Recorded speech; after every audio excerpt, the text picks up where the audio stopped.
NACHO Sundays, every Sunday at 6 p.m. Live on YouTube on the EBL exclusive Battle League Network. Hosted by Fibonacci Brown. NACHO Sundays, NACHO Sundays, NACHO Sundays. NACHO Sundays, NACHO Sundays, NACHO Sundays. Nacho cheese, beefy, nacho veggie, nacho supreme, nacho Sunday. NACHO Sundays. Where it's not Nacho your Sunday. opinion, it's Nacho's opinion. Nacho Hosted by Sunday. Fibonacci Brown. Nacho Sundays. Nacho cheese, beefy, nacho veggie, nacho supreme, Nacho Sundays. Where it's not your opinion, it's Nacho's opinion. Hosted by Fibonacci Brown. Nacho Sundays. Nacho cheese, beefy, nacho veggie, nacho supreme, nacho Sundays. Nacho Sundays. Nacho Sundays. Nacho Sundays. Hosted by Fibonacci Brown. Don't forget to go to FibonacciBrown.com to get your copy of Growing Down. Nacho Sundays. Nacho Sundays. Brought to you by the exclusive Battle League Network. Sundays. EBL.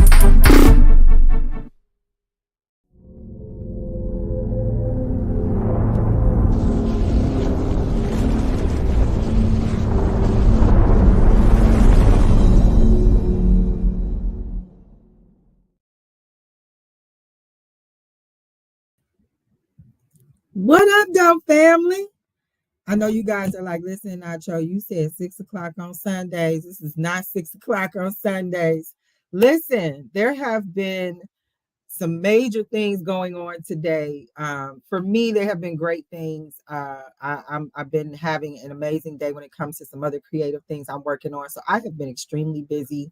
And I know last week we didn't do Nacho Sundays, but for what it's worth, it was Super Bowl. So I wasn't going to expect my Nachotarians who enjoy sports to give up Super Bowl to watch Nacho Sundays. So we didn't do Nacho Sundays, but I do appreciate those of you who have stayed with us to support us in the beginnings of Nacho Sunday season 2, where it's not your opinion, it's Nacho's opinion. And we have got a ton to talk about. I am eager to kind of get to some of the things that are on the announcements plate this morning. This evening, one of the first things I wanted to talk about is the card coming up. Give me 1 second. I'm going to try to find the card so that I can read off some of these battles. The card is going to be on February 23rd. It's EBL versus JAG. And then there's going to be another card that's going to be on Goods channel coming up on March 8th. So there are quite a few things in store. And I just want to make sure that I get those names correct on that card. So I'm going to find that for you. And also, I know there's been some things that you guys may have questions about. And we're going to talk about some of it here in the announcements. But then we're going to move on through our nacho. I know you guys are hungry. And I'm hungry too. I'm ready to devour the nacho. So listen. You get your snacks, tune in, sit tight. I'm going to find the card names for the battles that are coming up with the JAG versus EBL card, and I am going to read those to you. We will be right back.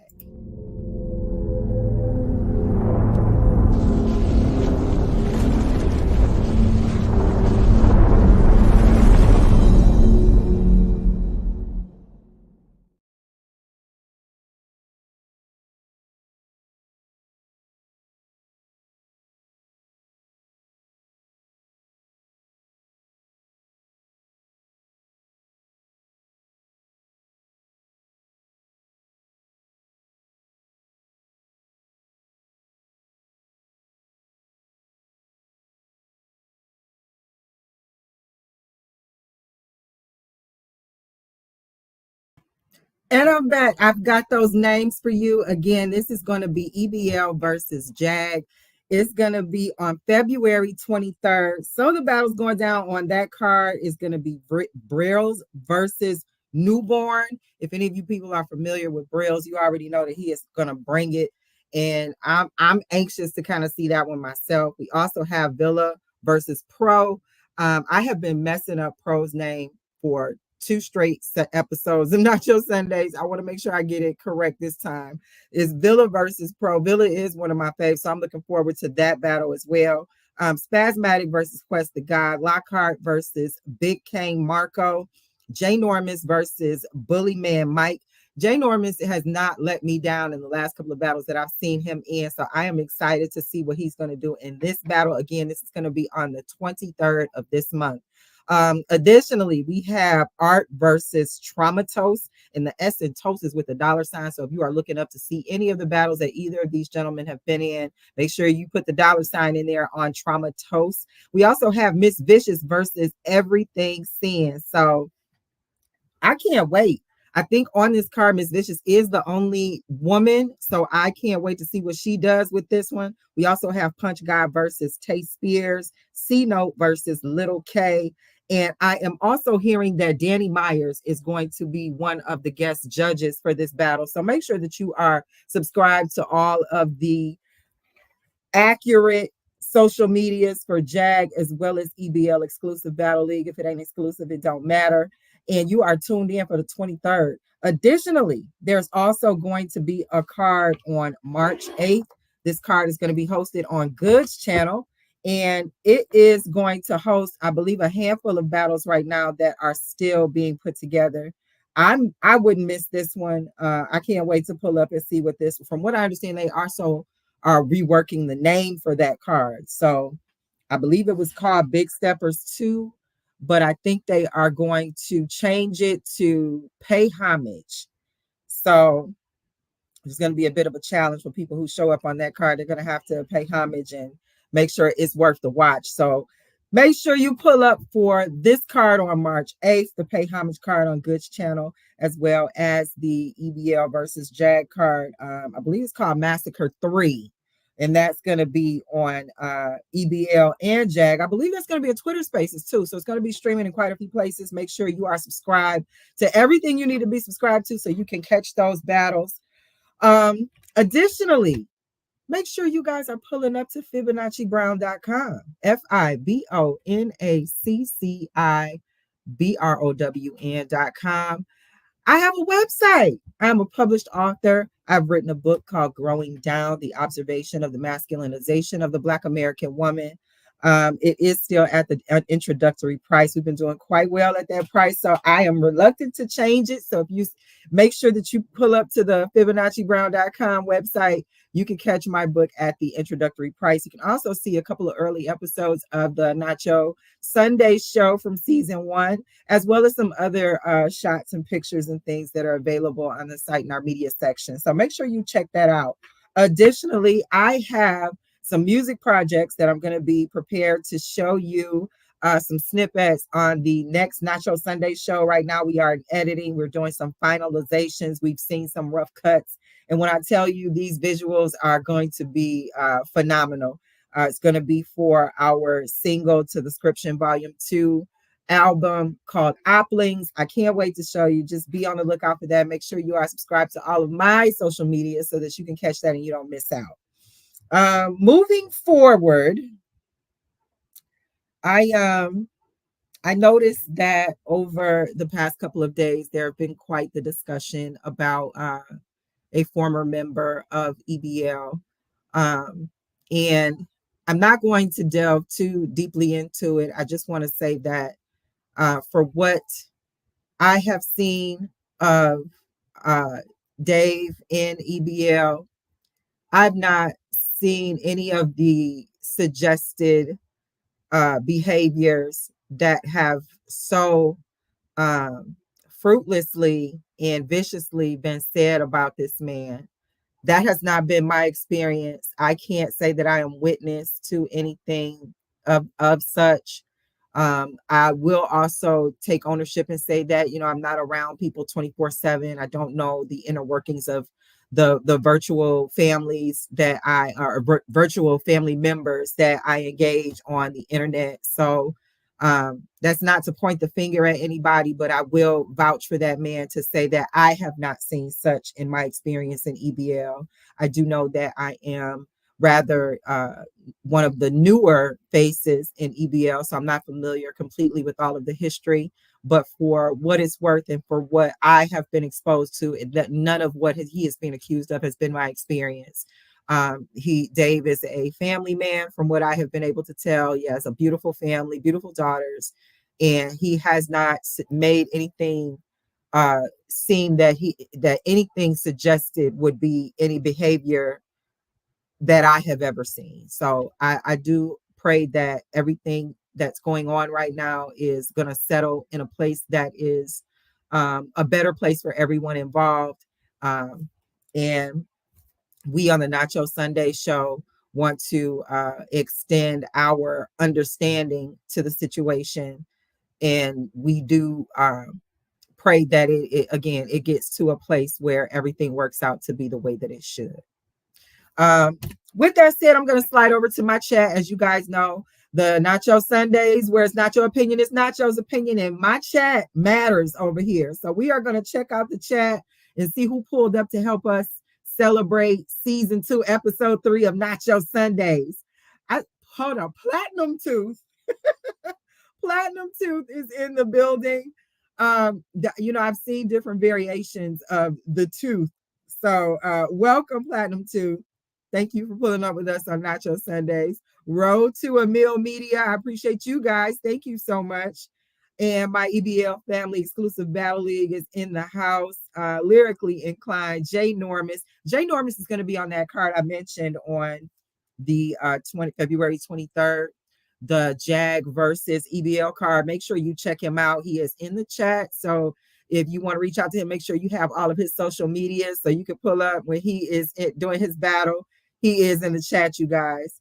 One of my faves, 2-1 is in the building. That is my better half, who is going to be with me on the Scription Volume 2 album. And he is also on the other side of the Oplings single that we will be releasing very soon. We are getting the visuals tight. I'm excited. I can't wait to show you guys. I'm definitely going to be showing you on Nacho Sunday. So make sure you are back here next Sunday so you can catch that. And it will be at 6 o'clock. Okay. I'm not going to make you guys wait again.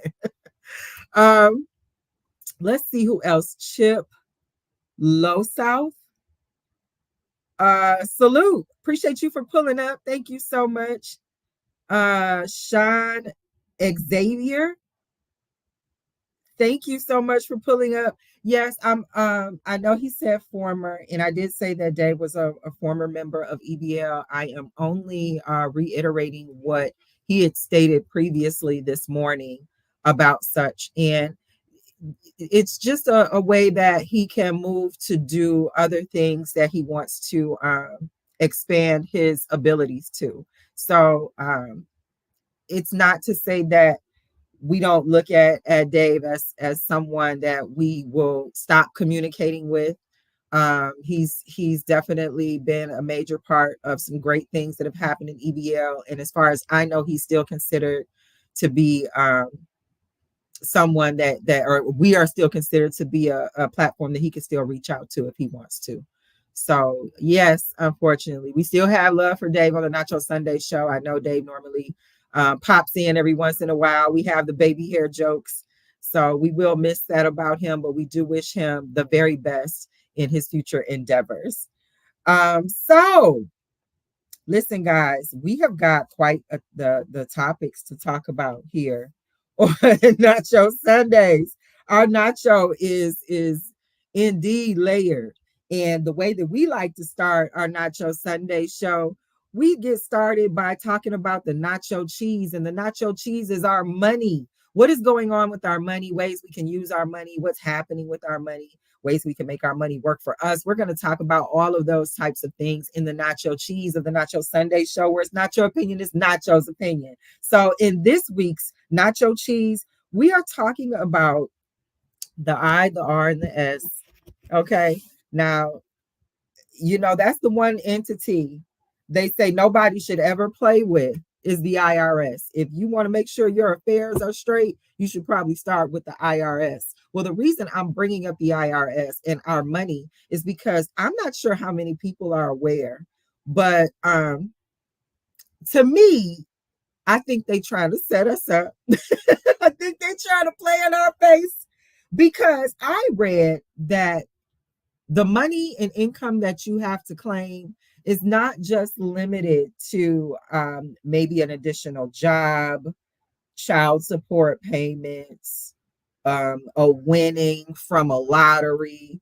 It definitely exceeds even that when it comes to other income you have to claim. So I'm not sure how many in my audience were aware, but we when we think about additional income, I know I wasn't thinking this, but according to the IRS, if you have accepted a bribe of any kind, you need to report that as income. Yes, you heard me correctly, a bribe. So if you've accepted a bribe, you need to tell the IRS, yes, I accepted this bribe. And in addition to the $50,000 I made this month, I also, or this year, I've also accepted 5,000 additional dollars in bribe money. And you're expected to report that income. Now, if you're not going to tell that you took the bribe, I'm certainly not understanding why you would report the income. But according to the IRS, this is something that you should do. You need to report any bribe money that that you've taken over the year and report that and claim that into your income. I see Capology Facts is in my chat. Thank you so much for pulling up. I am doing wonderful. I hope you are doing well also. Salute to you. Also, the IRS has said that if you have found any property and kept it, if it has any value, that found property, you need to report that as income. Okay. So if you were walking down the street and you saw somebody threw a perfectly good bicycle in the trash and you took it, well, no, I can't say if you threw it in the trash because then it's not claimed as property. Let's say something maybe you found a wallet with no ID in it in the bathroom or something that had some cash in it, had $200-300 in cash in it, and you kept it. The IRS is saying that you need to report that as income. You need to claim that on your taxes as income. So the IRS is saying bribes and property that you found that you did not return, that is also income that you need to claim. Now, it doesn't stop there. The IRS is wilding. Okay, so, and this is tax season. We are definitely at the beginning of tax season. I know that a lot of times companies are required to send out W-2s and tax forms of that nature by the end of January, which is January 31st. And here we are at the mid-February mark. So I know that people are setting up their tax arrangements to get in to see their tax person. And these types of things, I'm sure they're not considering that if you took a bribe, you need to report it as income, or if you found some property that you didn't return, that you need to claim that as income. But the IRS said, yes, that's claimed income. You need to put that into your income. Additionally, I know that some of us might have considered this, but if you got a reward, let's say that there was a lost puppy that showed up on your porch and you took the puppy happily back to the owner, and the owner said, oh my gosh, this puppy is like my family. Here's $500 for giving our dog back. You got to report that as income. Now, I know some of us might not have thought, they probably thought, hey, it's a reward. It should be tax-free. I did a good thing. If you got a reward or got any kind of tip or bonus of any kind, you need to report that into your income. So lastly, another thing that they said that you need to report into your income. Now, I know we talked about found property. If you found something and you kept it, that needs to be taken into income. But it's also saying that if you stole some property, if you stole anything, you need to report that into income. You need to report fair market value. This is what my notes say. You need to report the fair market value for that property and claim it into your income on your taxes. I don't think that I've ever considered that the IRS would suggest that you tell on yourself for doing crimes through your tax return. But if you've accepted bribes, if you have stolen any property, and either of those things, you need to report that as income on your taxes. If you found any property that you didn't return, and if you got a reward, you need to report that into your income as well. So I guess the question I'm asking is, if you don't report it, how is the IRS going to find out? Like, are they going to, scroll your Instagram or your Facebook to see, you're out here flexing with extra $200, you put it in your taxes? Is that what's going to happen? Like, how? I'm very interested to see how you enforce such. Lastly, in that list of the things that you need to claim into your income, to all of my doughboys, to all of those who have suggested the darker, seedier side of making money in turn to selling substances, you substance sellers, you need to claim that money as income. I am not kidding, you guys. This is on the IRS website. If you go over to irs.com, you check under the types of income section on their website. And if you scroll down towards the bottom of what you can actually, the section that describes what you can actually claim, you're going to find everything I'm talking about and corroborated. And I'm flabbergasted. I am floored. I think that if you are going to tell Uncle Sam that you're selling drugs, stealing, or taking bribes, just cuff yourself. Just cuff yourself and go sit down on the porch at the police department, because I don't understand the logic. Are you going to be able to use that to your advantage if you get brought up on charges and like, well, I did claim it on my taxes? Like, how is that helpful? Like, help me understand. I'm not understanding how this is something that's going to stop at just what you claim on your taxes. I would fully be expecting someone to either knock on my door, use my tax return as a confession, and not even give me my day in court. Just cuff me and walk me into my cell. Maybe I'm tripping. Is this something? Are there people out there who think that, you know what, if they're making that money, they should pay taxes on it? Isn't that going against your freedom? Like, am I tripping? Or maybe, let me check with my chat. Maybe I'm going overboard.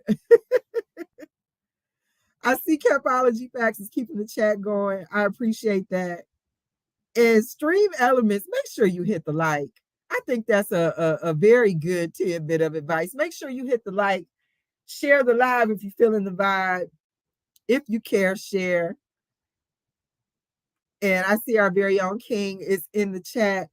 Make sure you guys pull up to the chat. I do like to check in with my chat frequently throughout the show. They are a big part of my show. And I enjoy adding your opinion in sometimes with the NACHO Sundays, NACHO opinion.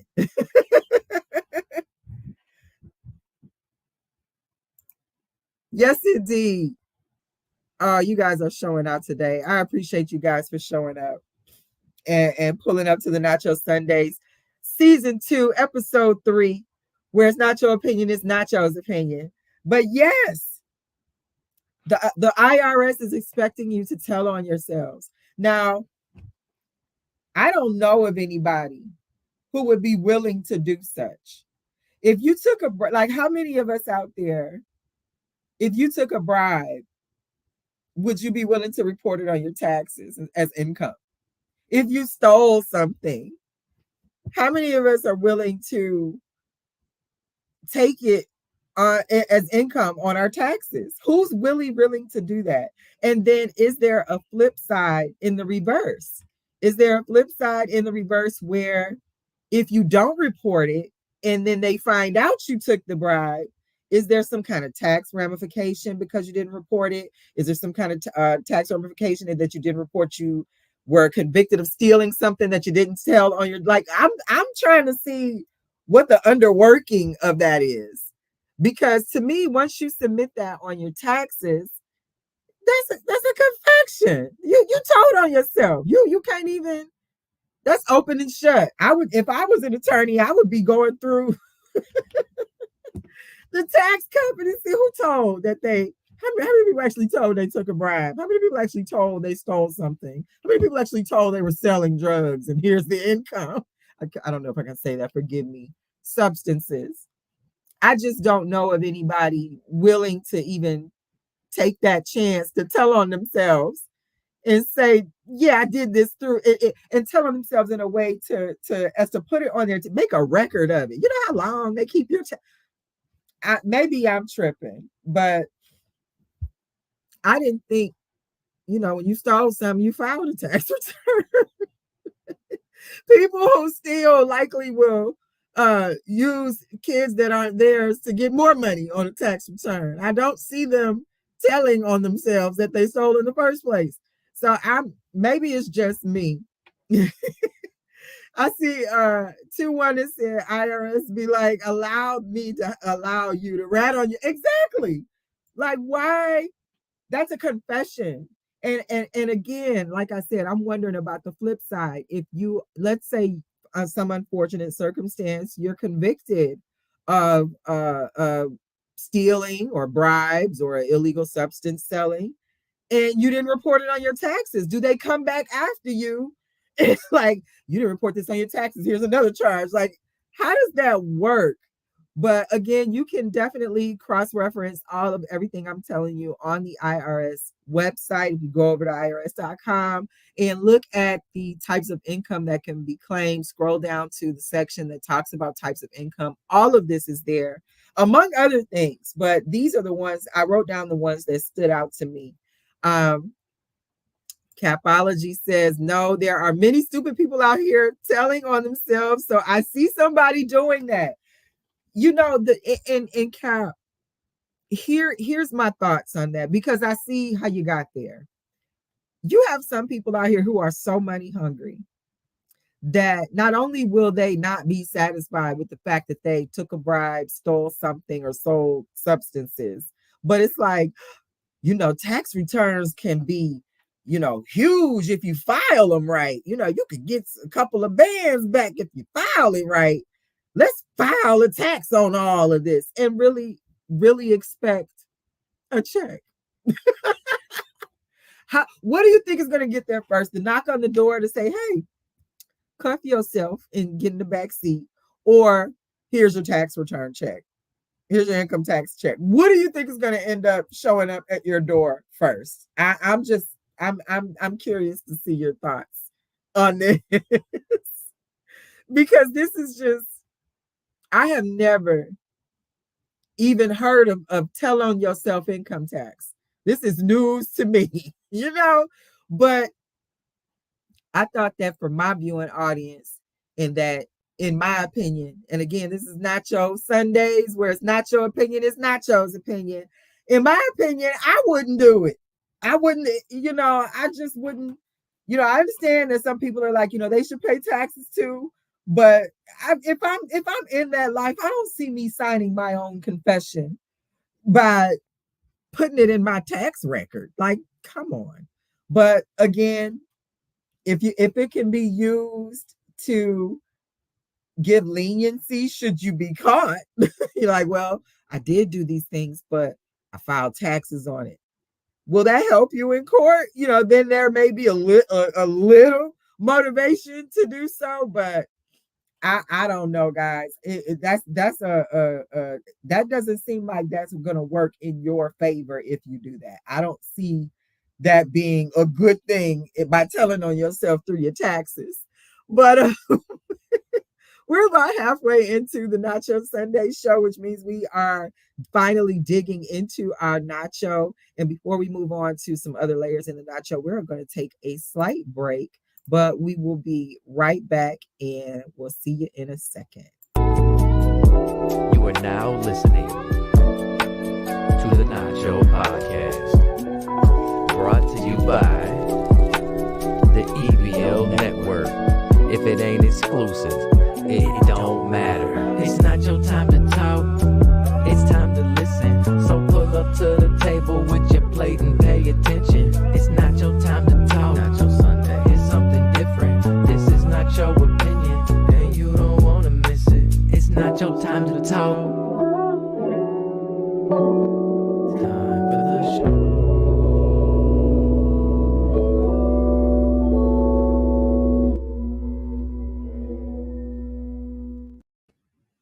And we're back. And I want to make sure that we give Commodity his flowers. Commodity is definitely behind the scenes on a lot of things that make the world go round in the EBL production space. And he is the voice that you heard on our midtro. It's not your time to talk. Hey, it's time to listen. He is a Grammy Award writing and singing audio battle winner. I'm making that up, but definitely a jewel on the EBL team. So shout out to Commodity. Also, getting into our nacho, we are going to move into the beefy nacho. And in the beefy nacho on the Nacho Sunday show, we talk about conflict wherever it may exist in the world. And this week in the Nacho Sundays beefy nacho, we are talking about food critics versus a city near you. What is going on? The Keith Lee effect and the Mr. Chime Time effect. People are upset. Do you understand what I'm saying to you? They are not happy with the food critics' reviews of the food in their cities, and they are taking to their social medias to express such. And some of these, what could have been good deeds, are definitely going left. One of those instances is in the food critic Keith Lee versus Sweetly Seasoned. For some of you guys, you may already be familiar, but for those of you who are not, Keith Lee is a food critic who travels to different businesses, small businesses, to draw attention to those areas and hopefully spike an uptick in their Patreon or their patronage by other people in the city. So usually when he visits these places, the lines end up going out the door. And in one such instance, he visited a food truck called Sweetly Seasoned. And which he's done in the past, he gave a donation to this truck and the truck supporters and affiliates. One of the people that he wanted to give some money to was a young lady who was doing braids. She was braiding hair outside of the food truck. And there was also a gentleman there giving out hair, or I won't say giving out haircuts, doing haircuts for $40 outside of the food truck. So bringing those small businesses together to create a bit of an atmosphere and a vibe in the space, along with the Sweetly Seasoned food. Keith Lee made a donation where he talked with the owner of the food truck and said to her that I'm going to give you roughly around $4,000, and I want to give $1,000 to the barber so he can do free haircuts, and I want to give $1,000 to the braider so she can braid, hair, and the rest for you, and you divide that up how you see fit.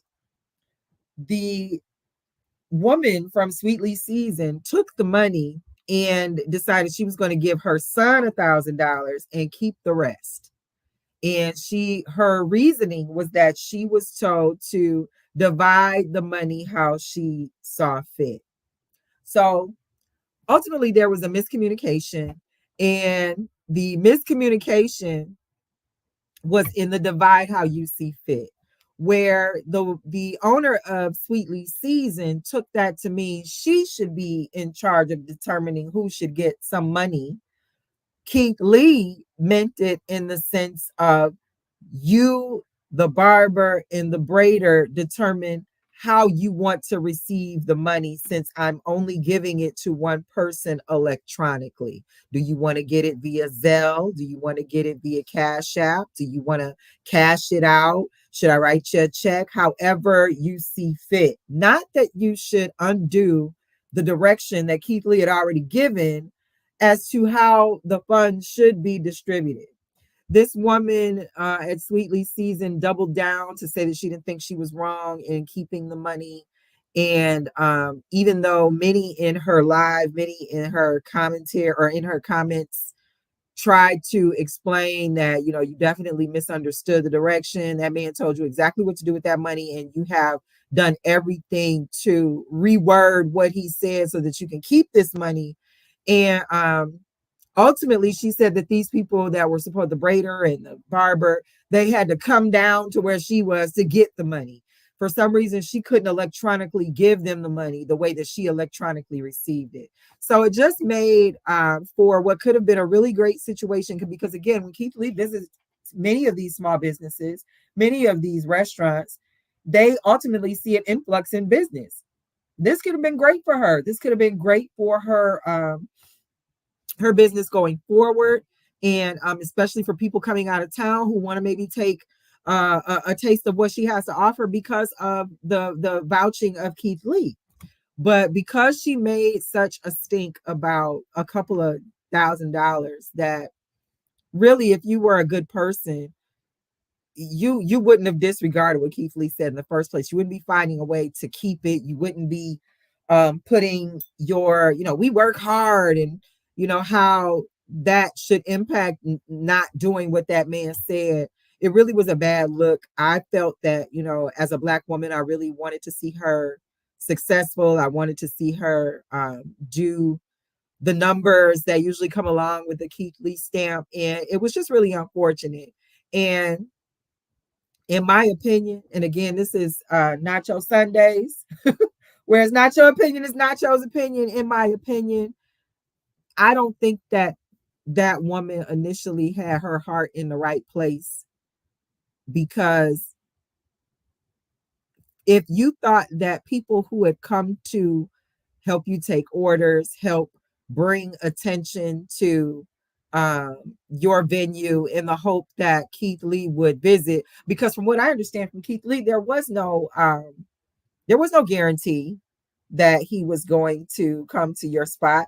It was just that he was in your city. And a lot of restaurants were, fingers crossed, hoping that they would get a visit from the Keith Lee. So from what I was understanding, this woman was like, you know, well, Keith Lee was coming. They was just trying to meet Keith Lee. From what I understand, Keith Lee had no guarantee that he was going to come to your spot. So these people decided to pull together and pull in their resources as people who or faces around the city to get enough people there to attract Keith Lee to come.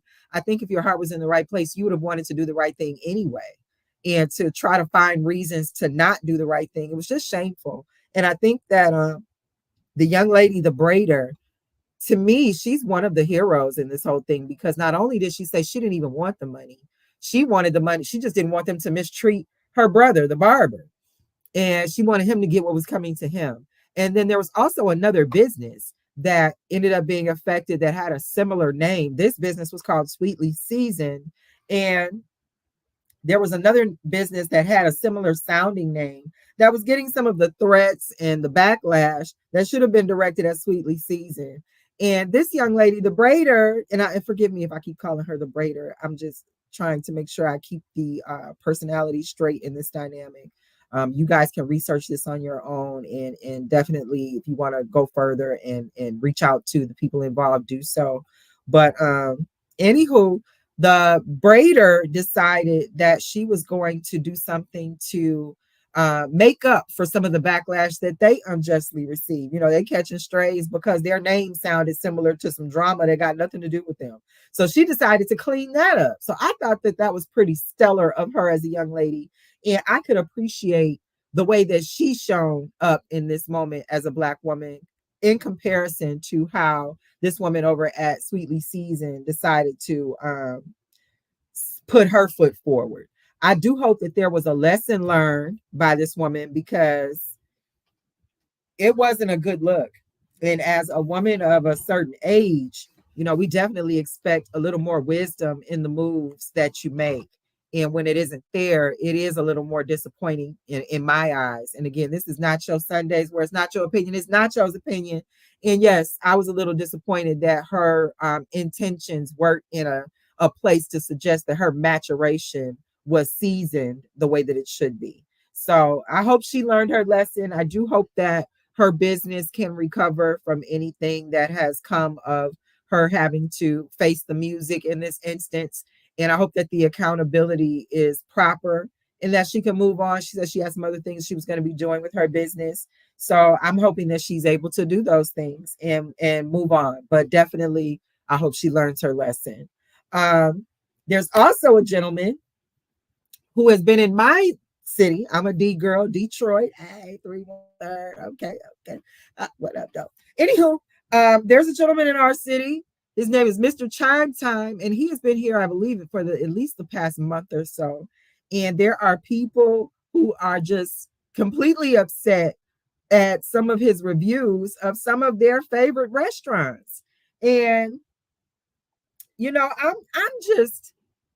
I've been kind of taken aback a lot by some of the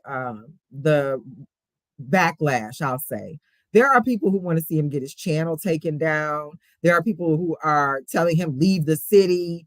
You need to go home, go back to South Carolina. They are really, some people in my beloved city have not been putting their Detroit love foot forward. And I was just a little disappointed at that. But at the same time, we have had some people who have definitely welcome Mr. Chime Time and his opinions. And they are hoping that he actually moves here. So from what I'm understanding, Mr. Chime Time is looking at some property in Detroit. So if you are thinking about becoming a Detroiter, welcome, Mr. Chime Time. A couple of things I wanted to touch on a couple of his reviews. He made a review on spaghetti. He said that he had some of the worst spaghetti he had ever had in his life. I'm not going to mention the restaurant, but I will mention that I, in particular, made a comment on that review or on that pre-review. And I had to explain to him that if you do not know Detroit etiquette, let me help you. Detroiters, we do not go to anybody's restaurant to buy spaghetti at all. Ever. We do not go to a restaurant to buy spaghetti. We go to our auntie's house for spaghetti. We go to grandma and them house for spaghetti. We make it at home. We do not. I have never, in all of my decades of living in this city, I've never heard anybody say, the spaghetti is really good over at such and such, or the spaghetti slaps over it. Never. I've gone to soul food restaurants who will give you a scoop of spaghetti on the side of whatever you order. But a lot of times it comes like when you order wings. It used to be you could go to certain restaurants, the soul food restaurants in the city. You order some wings. They give you a little scoop of spaghetti, maybe some green beans or something, or something like that. I can't remember people really ever liking or even eating the spaghetti. It was the coleslaw of the meal. Like people just didn't eat it. I don't know anybody, none of my friends, cousins, nothing. Nobody has ever said, we're going to go grab some spaghetti over at such and such. It's just not a Detroit thing. You don't go to restaurants. If you come to Detroit to visit and you're trying to look at the food scene, do not go to a restaurant to get spaghetti. It's just not a Detroit thing to do. We don't do that. We don't eat spaghetti at people's restaurants. Now, we will get pasta. We might get your lasagna, your veggie lasagna, your Alfredo, your chicken Alfredo, your veggie Alfredos. We might do that, but we are not coming to get your spaghetti. You have got us completely messed up. If anybody in Detroit, or if anybody's coming to visit Detroit, and they tell you, yeah, go check out the spaghetti over such, you think twice. Because I don't know, I've never recommended spaghetti spots to anybody ever. Now, if you just want to try something, you want to be a little adventurous to say, yeah, we went to Detroit and that's what we did, you go for it. I know there's one spot in particular a lot of people like to try to come and visit when they are in the city. But we don't go to spaghetti spots in Detroit. That's not what we do. Another thing, there's another local restaurant that has a couple of locations. And for some reason, they recommended that Mr. Chime Time go and visit this one of these restaurant locations in this chain, and he said it's the worst food he's had since he's been on this tour. And I want to say that for this particular restaurant, again, I am not going to name names. My Detroiters know what I'm talking about. But we don't go there for the food. We go for the ambiance and the drinks. And the food is something you do in between the drinks. That's why the food tastes doable, because it's in between the drinks. We're there for you're there to show off your outfit, maybe do a little mid-grade balling, meet up with the local cheers gang. You know, you got a favorite drink you drink on Thursday nights. You want to be loud out in public and, you know, have a good couple belly chuckles. That's what that particular restaurant was for. Never the food. It's popular for the ambiance and drinks, not the food. The food was something that you know, it became hit or miss, because a lot of times the cook, something was going on with the cooks. You didn't get the same meal twice if you ordered it in different locations or at different times. So in all the times I've been going, it's always just been a good vibe. It's never been that I want to go back for a certain dish. The food was just something to do in between drinking. So I'm not sure who's giving Mr. Chime Time his tour guide around the city, but I'm hoping that he doesn't have too many more bad food experiences. We are definitely entertained by his criticism of his food. And I want to say this to the people who have these critics visiting their cities, and you guys are just awfully threatening these critics. Understand that this is food they paid for. You should be able to say what you want to say about food you paid for. Because if I get some food and I'm not happy about how it tastes, what I was expecting versus what I received, if I can't talk freely about that without getting threatened, we are in a sad state of affairs. Because again, this is Nacho Sundays, where it's not your opinion, it's Nacho's opinion. And in my opinion, if I want to talk about some food I paid for, doggone it, I'm gonna go live and talk about some food I paid for. And if I don't like it, I don't like it. Now, I you know, you can feel how you want to feel, but I know for some of the places that were mentioned by Mr. Chime Time that he said had, you know, some not so desirable tasting food, he wasn't wrong. Some of these places he was not wrong. I can vouch. So I can say, yeah, it is nasty. You know, it wasn't what it was cracked up to be. I was definitely oversold and underwhelmed. Do you understand what I'm saying? So I'm not mad at some of the reviews he gave, because I agreed with him. And he paid for the food. That's his right. You can't be like, oh, he's from Detroit. You ain't from Detroit. You visiting. You can't say nothing bad about the food. That's a lie. That's a lie. I put my money on some food and I didn't get what I paid or I thought I paid for. You might hear about it. So again, I hope Mr. Chime Time is enjoying his time in the city. We are definitely entertained by your critique of our restaurants. We do hope that you enjoy your stay. And we might need to get a vegan thing going where you do a vegan tour around the city. You know, if not, I might have to get with my babe. We do our tour around the city on a vegan tip. So I would love to see that come to fruition one way or another. So for a second, I'm gonna slide over to my chat. I do see that some more people have pulled up. I see Dave was in the chat. Dave is sending a heart of love. We send it back, Dave. We hope all is well. We see Commodity in the chat. Thank you for pulling up. Please hit the like. Hit the like if you like. And share the live if you're feeling the vibe. Miss Vicious has pulled up. I appreciate you pulling up to the Nacho Sundays Season 2, Episode 3. And also, I'm seeing that we have SK in the chat. SK, I have not seen you in quite some time in the chat. I'm glad to see you. Thank you for pulling up to Nacho Sundays. Bunny is in our chat. She is giving some commentary on the food critic. She said, I take food back, I get refunded. I don't play about that. And Bunny, I agree. You know, if you don't like your food, especially if you paid for it, if you want to go live and talk about it, I think that you should be able to do that without the bidders of the city threatening to have your channel taken down and, you know, do something to you because you don't like the food. That's a little harsh.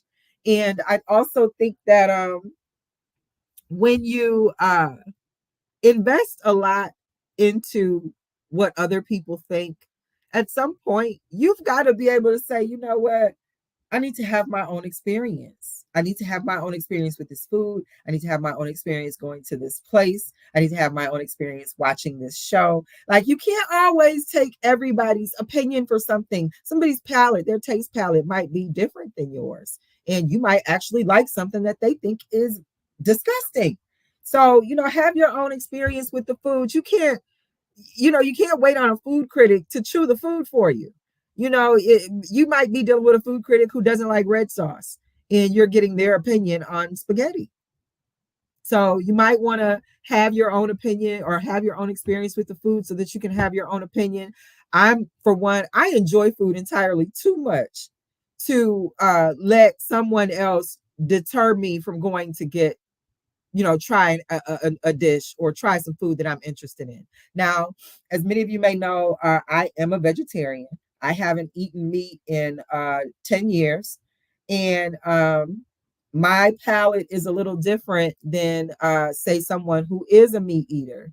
Not to say that I don't know how to cook meat or prepare meat, but I'm probably not who you want to ask how the chicken is somewhere. You understand? But I like pasta dishes. I like vegetarian dishes. I like eggplant dishes. I know I had a really good eggplant parmesan. It was made to perfection. The sauce was delicious. Everything complemented everything else rather well. And I know that you can't really push that type of food off on somebody to say, hey, try this.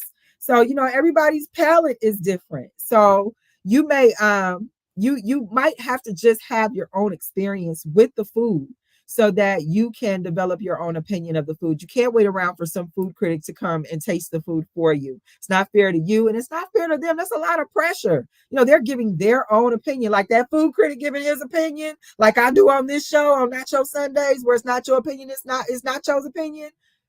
Your opinion has to matter to you. You might like something that somebody else doesn't like. So have your own experience with the food. Stop getting so passionately upset and bitter with these food critics who are giving their opinion on food they paid for. If you paid for it, you should be able to give your opinion. Like some of you are being really harsh, I think, when it comes to your criticism of these people talking about the food in your city. They're talking about food that comes from some of your favorite places to hang out. And just because you like to hang out there does not mean that they can cook any good food out of there.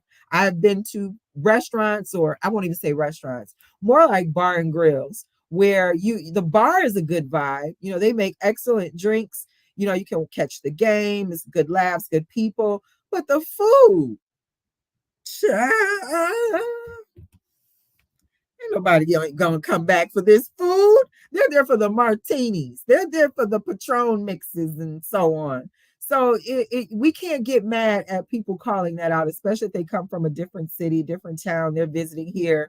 We want them to have a good time, and we want them to feel comfortable about being able to say what their opinion is. And in my opinion, and again, this is NACHO Sundays, where it's not your opinion, it's NACHO's opinion. In my opinion, a lot of the places that I was familiar with, these food critics talked about, he was telling the truth. It ain't good. Okay. Definitely oversold and underwhelmed. Okay. So moving on. Speaking of food, we are going to move over to the veggie nacho. And those of my nachotarians who are tuning in faithfully know that in the veggie nacho is where we talk about our health. And in this week's episode of the Veggie Nacho Health Edition, we're going to be talking about an article that I saw floating around the internet where meat was being made from human feces. Yeah. Japanese scientists in a 2011 article said on the Fox News website that they had a sewage problem. And in an effort to find productive ways to control the sewage issue, one scientist had decided that the amount of protein that's lost in trying to get rid of sewage could be repurposed and recycled into feces steaks. that could be consumed by the public. So from what I understand, this was actually a viable option because they said you could actually swim around in the sewage. Now, I don't care how hard times get. I'm not eating a feces steak. Not gonna happen.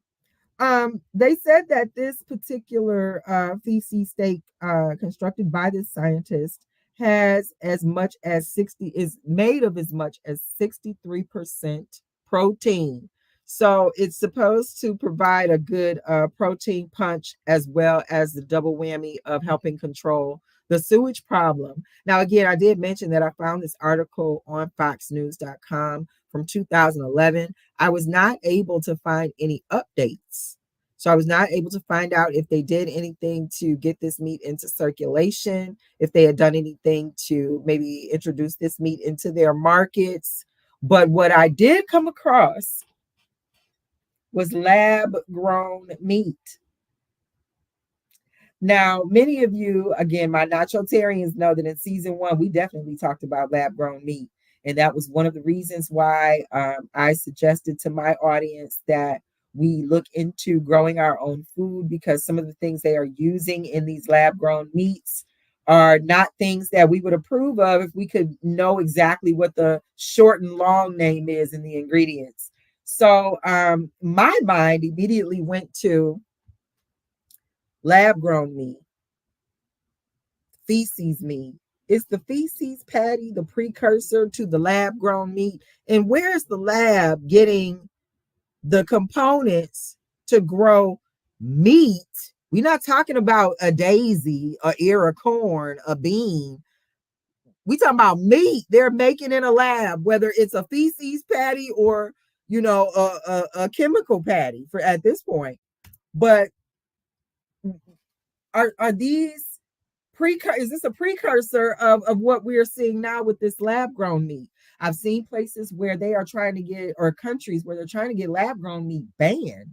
And they are also definitely trying to make sure that this meat is not introduced into the diets of children through public schools. So there's a real concern there. And I know that sometimes when we get these technologies and food from overseas, they tend to come with a hook. We get lettuce that's got a vaccine in it, or a lettuce looks like a liquid you pour in the water and you shape it with your fingers to look like lettuce. Like, we get a lot of faux food coming from overseas from certain places, and I'm not totally convinced that food is healthy.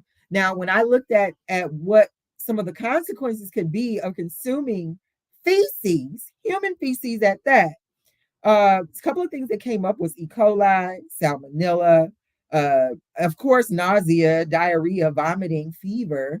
But going a little deeper, when you consume something like that, you're looking at things like hepatitis E, hepatitis A, and not to mention the obvious parasites. Can you imagine? Now, I'm already leery of sushi. I don't know how many of my nachotarians are sushi eaters, but there was a huge thing about some of the worms that can be found in sushi, especially if you consume a lot of sushi. They showed a gentleman who had worms just attached to just about every organ in his body, and it didn't look healthy at all. So I can't imagine what can attach to your body on the inside if you're consuming feces on any level, human or otherwise. I was floored. I was flabbergasted, in my opinion. And again, this is Nacho Sundays, where it's not your opinion, it's Nacho's opinion. Nobody eat no feces. Feces? Why is you even wasting money figuring that out? Like, if wherever they live, I would be upset that my tax dollars are being used to R&D boo-boo patties. Like, it's just not healthy. And then how do you sell that? What name could you give it to make it sound appealing enough for public consumption? Because the first thing I'm thinking is that they're probably not going to put something like that in your market. They're probably not going to put it in the supermarket for you to buy. They're going to go to the huge chains that consume a lot of burgers. That's your McDonald's, your Burger Kings, your Wendy's, your Jack in the Boxes. They're going to try to go to them. Like, hey, I got this cheaper boo boo patty. You want to check it out? So I don't eat meat. I don't have a dog in the fight, but I do have nachotarians who still may be consuming meat, and I implore you to look into some of the things that go into those products. I'm not convinced that the meat industry is going in the right way when you have a precursor of boo boo patties, and here in current day and age we have lab grown meat. Neither of them sound very doable, meat eater or not. I definitely don't want my vegetables on the plate with my boo boo patty. So it's not, no, ma'am. No, ma'am. I wouldn't be doing it. So I would implore you guys, as I always say on this show, grow your own food if you can.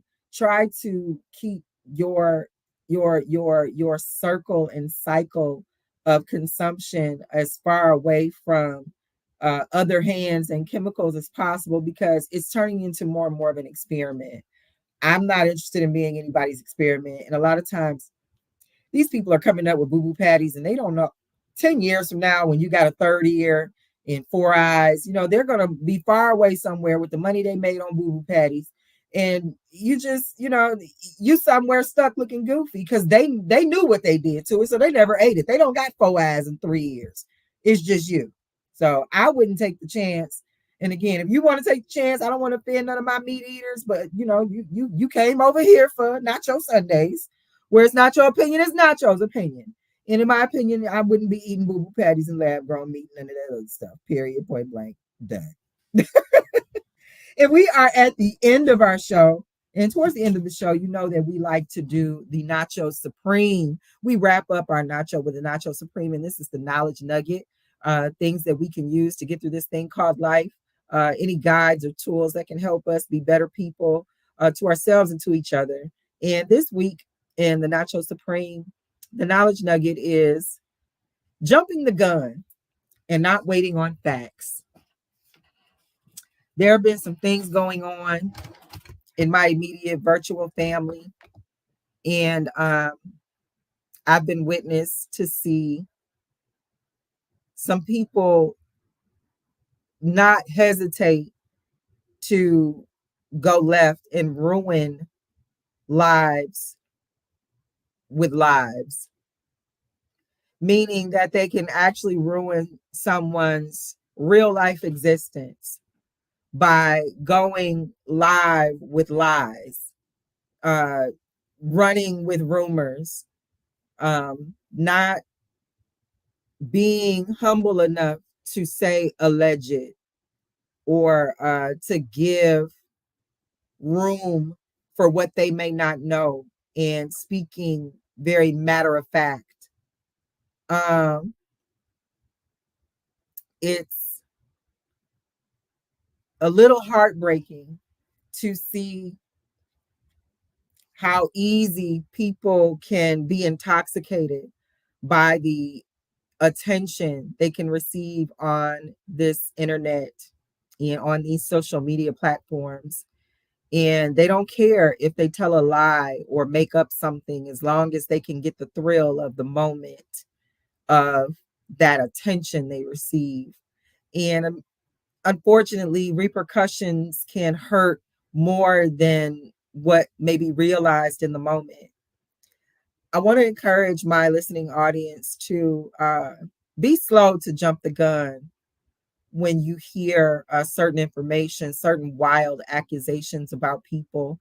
A lot of times people have motives that we don't even have a clue to make certain accusations, or to be so encouraged to make certain accusations. They may have motives that we're not privy to.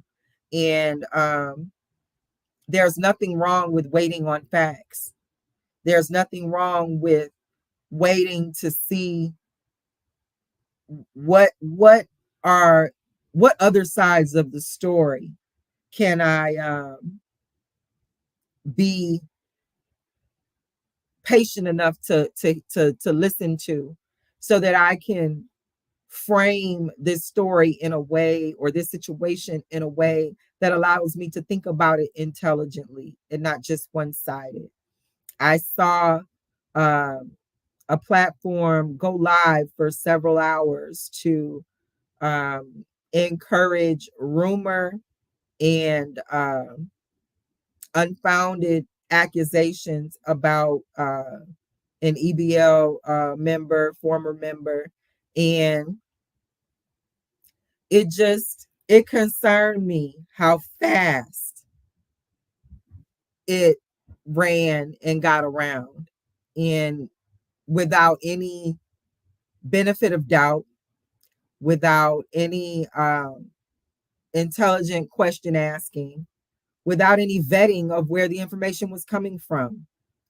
So again, I implore my audience to be slow to jump the gun, and do not feel uneasy about waiting on facts. There's nothing wrong with getting the sides to the story. Sometimes, we may feel that we have good reason to only need one side of the story, but the more context you have, the more intelligently you can think about things, and rationally put it into its proper perspective. And I think that's necessary, especially in an age where we have the internet, and things can travel, information can travel faster than we can control it. And unfortunately, negative information, lies, rumor, things that don't paint people in the best light tend to travel fast. It tends to travel sometimes without even touching the ground. It just seems to fly. Where when it's time to tell the truth, and it's time to really set the record straight, those things need a push that a lie never needs. It's got to start off crawling, and then a little bit of walking, and a little bit of running, and then maybe it'll catch wind. But it definitely has a harder time against the lie when it comes to getting around to the ears that heard the initial negativity. So I want to encourage my audience to be slow to jump the gun, and don't fret in waiting on facts. It's many times it's necessary, and as a lot of my audience has said about some things that they find on the internet, certain things don't age well. Certain things don't. When you have to go back and eat those words, that's when it's in those moments that you need to find humility. There are people who are so quick to be the first to something, even if it's not correct. They value being first to something more than being correct to something. And in this internet age, that's a really sad state of affairs, because you have people who do not have a certain integrity with information, and who gets hurt, they don't always fathom that or factor that in when it comes to them being first with this information. So wait on the truth. Wait on the truth. Understand that there is no shame in the facts when that's what you're using to state your space, and to make up something, especially to the detriment of somebody's real life, where you've got somebody knocking on their door, or you've got somebody who is facing some legality because of something you made up online. People have real lives that they have to sort these things out. Some of these things that might be a prank to you in the moment, these people might have to deal with for a lot longer than what you may have anticipated. And when you're on to your next prank, you're on to your next, who can I lie on? This person is still trying to get their life back in order, and you're none the wiser. Just be slow to jump the gun when you hear people being so accusatory of awful things. We are in a state where we can look up stuff. We can Google something. We can .com something. We can check it out. We can see for ourselves. We don't have to listen to people who are attention hungry or even drunk on attention to the point that they're willing to say awful things about people to get that attention. We don't have to live there. We can look up things for ourselves. We can have our own experience with the information and to some degree, our own experience with the people. If we think that we've heard something about somebody that may not be true, in some instances, you really can reach out to that person and be like, hey, what's up? What's going on with this?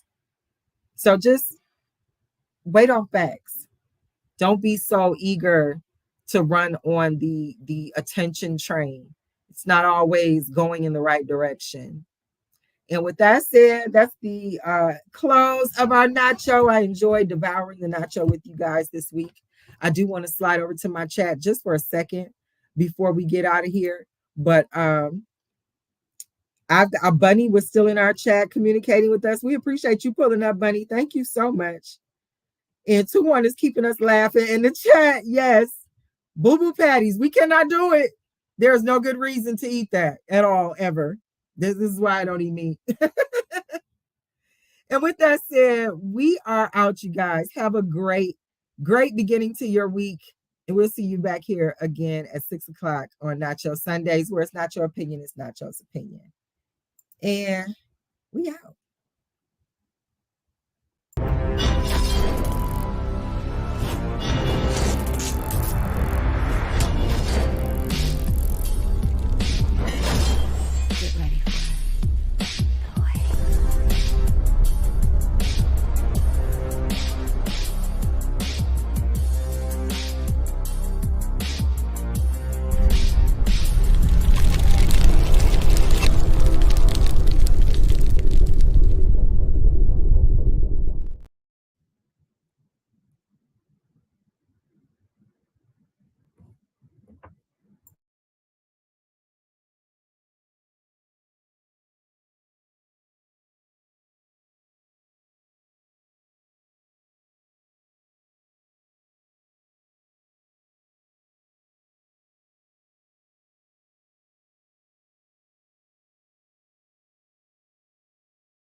I wanted to come back on cam just for a second. I know I normally don't do this, but apparently we have somebody in our chat who is not too happy with the show.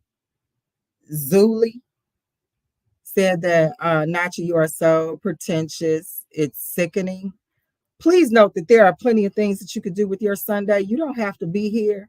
Again, if you're over here, I assume you're here for Nacho's opinion, whereas Nacho opinion is Nacho's opinion. And if you don't like the opinion, you are free to leave. We don't hold anybody here by against their will. There are other shows that you can give your attention to if you don't like my pretentiousness. Y'all have a great Sunday.